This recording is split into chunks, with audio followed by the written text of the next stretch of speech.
Mr. Horn, you had a wild weekend 3 decades ago and now find yourself in court to prove that you are not the biological father of Ms. Mannion's 29-year-old son, Andrew. Is that correct? Yes, ma'am. You will meet him for the very first time in a moment, but say today's DNA test will prove you are not his dad. Yes, ma'am. Ms. Mannion, you admit to this wild weekend of sex, but claim you have no doubt that Mr. Horn is your son's biological father. That is correct. So, Mr. Horn, now you claim you received a shocking phone call 5 years ago. Tell the court what happened. I was at work. I got a phone call from a family member who never calls me at work. Asked me if I remembered a certain name, which was her name, and I was like, you know how I was back then? I really don't have a clue who you're talking about. And so she mentioned a couple other names, and that kind of rung a bell, and told me that she got a phone call from Mr. Haight saying that I might be his father. I got the phone number from my family member, and I called Mr. Haight and kind of told him, I was like, you know, you do know how your mom is. I mean, she's like a railroad track. She's been laid all across America. Your Honor, So that is there's a lie. no That way is I could be the father. Okay. Let's try to be respectful, but I get your point. So it was your opinion that Ms. Mannion had been promiscuous? Yeah. Okay. And so you had the phone conversation and you basically told him That there's no way I could be the father. Ms. Mannion, Yes, Your Honor. he called your son and he basically said there's no possible way he could be his biological father. He is the father because I was in another relationship and a paternity test did come out that the other guy was not the father. And there's only 2 people that I was with during that time. So there were 2 people you were with and you said you had a DNA test on the other one and so you feel like it has to be Mr. Horn from this point. Yes. Okay, I want to understand how all this started. We were at a party on the weekend at an apartment complex of a buddy of mine's. She showed up. I didn't really have a clue who she was. We started chatting. She kept coming on to me. That is I found a lie. out she was a friend of mine's, girlfriend or dating. They were dating or whatever. He was in California. So she kept coming on to me. The more we drank, I drank quite a bit. Passed out. I woke up to the best alarm clock ever. Oh, no. I do not do that kind of stuff. Yes, you did. I'm sorry. No, I did not. I do not put myself out like that, ever. He was drunk. Yeah, I was drunk. He passed out. You took advantage of it. No. Oh, come on, woman. He woke me up. Let's talk about that. It's about taking me to the car and talking to me and reached over and kissed me. I'm like, excuse me, I have a boyfriend. Okay, so No. we don't know who like woke that. who up. Right. And because that's the evening you say you conceived your son. I only slept with Mr. Horn twice. Okay. One that night and one the next day. And then from there, you basically moved on. You guys did not start a relationship. You didn't keep in touch. It was none of that. Not even close. Did you ever hear she was pregnant? I found out that she was pregnant after she had the child. I ran into the dude that she was dating at the time. He said he took a DNA test, but he never seen the results, so therefore he could not be the father. I call it like I said, she's a hoe. Okay. So there's no way I could be the dad. Okay. We got to come up with a new word. Just work with me here. All right. Ms. Mannion, once you realized you were pregnant, did you immediately think it was Mr. Horn's child? No, I did not. You thought it was someone else's? Yes. Okay. And that's the man that you had tested? Well, I did not pay for it. His family did. Did you bring copies of the DNA testing results? No, I did to not. court as proof? I did not get the results. All I know is he told me. I even called her family after this because the said dude that she thought was the father gave me the phone number because I was like, you know, if I got a kid, I want to be part of the kid's life. When I called, the grandmother answered the phone and I said who I was, and the grandmother's like, are you sure that you're the father? So you knew at that point there was a question as to the paternity? Yes, ma'am. I'll admit, I used to drink a lot and used to drug a lot. I was in no case that, you know, way to take care of a kid and a kid that probably wasn't even mine anyway, so I just let it go. Okay, so you thought someone else was the father. You had him take a DNA test, but you never saw the results. Did you ever see Mr. Horn after that, Miss Mannion? No, I had no way to get a hold of him. All I know is my mother told me that he contacted them and even left his name, his phone number for when my child gets older to contact them. Ms. Mannion, you are stating to the court that you do, in fact, agree with Mr. Horn's testimony that at some point he called a family member to inquire. Yes, he did. At that point, you say he even left his name and number. That is correct. And did you ever reach out to him after he left the name and number? No, my mother lost the number. They got his name and number and told you, but they never showed you. Yeah, they never showed me. Okay. I want to hear from your son. Your son Andrew is here. Ron, can you please grab Mr. Haight? Yes, ma'am. If you want more episodes of Paternity Court, make sure to subscribe and click on the notification bell. Thank you for joining us today. No problem. We are here trying to get some answers for you. Who did your mother lead you to believe was your biological father from the beginning? Well, I was with my grandparents for the first 5 years of my life. Okay. I considered them my mom and dad, and I kept calling her Christina. Okay. I ended up going to live with her at the age of 5. Okay. And she was married at the time. Okay. And so I assumed that he could have been the father at that time. Okay. And at what point did you find out that he wasn't? Around the time that relationship ended. How old were you then? 12.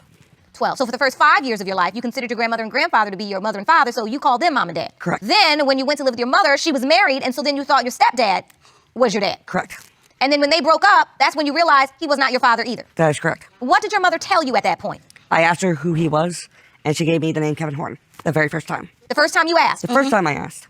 And she had absolutely no doubt in her mind. She had no doubt in her mind. She didn't say it could be somebody else too. No, she didn't. Just said Kevin Horn. Yep. At that point, what did you do with that information? I stored it in memory. You stored it So I can find a way to find him.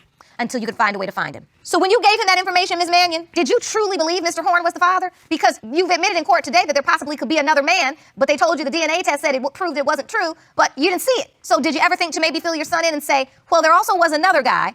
Your Honor, the other guy did sign a birth certificate because he believed also that he was the father. Let me see that, Ron. Here you go, Your Honor. So wait a minute. I'm sorry, Your Honor. My son's last name is my maiden name. Okay, so you gave your son your maiden last name. Yes, I did. The name of the father on the birth certificate, is it the same name of the man that had the test previously? Yes, it is. He signed the birth certificate before the test was done. So, Mr. Horn, you don't seem like you believe in this. Is anybody actually in here believing this crap? So, Mr. Haight, did your mom ever say to you, Mr. Horn is one possibility, but there potentially was someone else? We had a test, but I never saw the results. Did she tell you that part of the story? Nope. When I went to get a birth certificate for an ID, it was the first time I found out that. You saw your birth certificate for the first time. How old? 17, 18. So when you went to get your ID was the first time you ever seen your birth certificate? Correct. And when you looked at the name of the father listed on there, It you wasn't didn't know Kevin Horn. It wasn't Kevin Horn. Did you ask your mother? I did, and she said that there was a DNA test done and that he was not the father. It wasn't until recently that I actually started asking, where's this evidence? Bingo. Oh, That's what I'm talking about. First, he thought your father was his father. Then he thought your husband was his father. Then you told him he was his father. Then in court, Then you you said told there's him- another guy. I'm listening to this story. And at 29 years of age, I think we need to take a little bit more seriously the fact that he still really doesn't know who his biological father is. And as you stand here today, and you so easily write that other guy off because he got tested and he wasn't the father, I can't write him off because you don't have any proof. Yeah, you're right. So then that leaves him in a position where he can't fully accept that truth. Even if it is true, he can't fully accept it because he can't see the paperwork. I understand. Okay. Mr. Haight, what are you hoping for today? I'm hoping that I actually have found my father. So since you were 12 years old, you've been carrying the name Kevin Horn in the back of your mind. Correct. And today, this very moment, is the first time you've ever laid eyes on him. That is correct. Other than yeah. Other than that picture on the internet when I found the information. My grandmother lost all the information that he gave her. So I did investigative work myself to find him. Good for you. And we've been talking for the last 5 years. ever You since we have? found- Yeah, we have. Good. The kid, I hate to keep calling him a kid because he's almost 30. He's had a rough childhood, you know, and the thing that makes me the maddest most about it is the fact that she knew how to find me. She could have found me. I didn't and know how to if find he him. is my son, I've lost 29 years of his life other than the last years that we've been able to talk on the phone. So, that you made poor choices that left you. yeah, one of them was having sex with you, but that's besides the point. Please. If that is my kid, you took 29 years of his life of not having a dad and being confused for so why many did years. You disappear? Why did you? I've lived in Orlando, Florida for the last 29 years. No. I didn't go Why did nowhere. you? Yeah, you did. You got the information and you disappeared. Why didn't you call and contact him? Because your mom even- Why? No. Oh, come on. All right, Why didn't he like that? Miss Mannion, I get why you're upset. I mean, this has all really gone over your head. I mean, literally. You are not grasping what really has happened. And what he's trying to say is, when there was a question regarding the paternity, he made the phone call. Your family then informed him that there was another possible father, and it probably was because at that time you even said you believed it was the other guy's child. So when he got the information that it wasn't his, he left it alone, but I said, I'll leave my number if anything else changes. He thought he never got a call because nothing else changed. But what happened is his number got lost. See, I see what happened. I didn't even see the number. We know you didn't see anything. Really, Miss Mannion, you have not seen it. Really? I get it. You have not No. seen it. That's why I'm here to try to make you understand that even though you do want to believe, and look, Mr. Horn has been slightly harsh today in his language, but I do understand what he's saying. What's wrong, Miss Mannion? Truth hurt. You need to calm down, Miss Mannion, because I have the results for you. Mr. Haight, Yes. is there anything you'd like to say, sir? Because at the end of the day, this is about you. What would you like to say? Well, if you are the father, I would like to continue growing our relationship. Definitely. And if not, I'll still like to we can go as a, older brother type thing, I guess. That's A much sweet. younger older brother. Yeah. I want to give you the results. Ron? Yeah. Thank you. These results were prepared by DNA Diagnostics, and they read as follows. In the case of Horn v. Mannion, when it comes to 29-year-old Andrew Haight, it has been determined by this court, Mr. Horn, you are his father. I told you. I told you. We got this one, right? Yeah. How do you feel? I'm very happy. I'm happy for you. You're a 29-year-old young man, and you know what? I see young men come in this courtroom that have never, ever known their father at all. That's one issue to deal with, and that is difficult. It's a complete different thing to every 5 to 7 years somebody tell you somebody new is your dad. Yeah. That is confusing and heartbreaking. Yeah, it is. I know, I can see it in your face. But I'm so thankful that you all had the courage to come here today. No matter what happened, what we got wrong, whose feelings got hurt. The point is we got to the truth. And now you can walk out of here and know that that name you've been entertaining since you were 12 years old, Kevin Horn, that really is your biological father. Yes, I can. I'm so happy.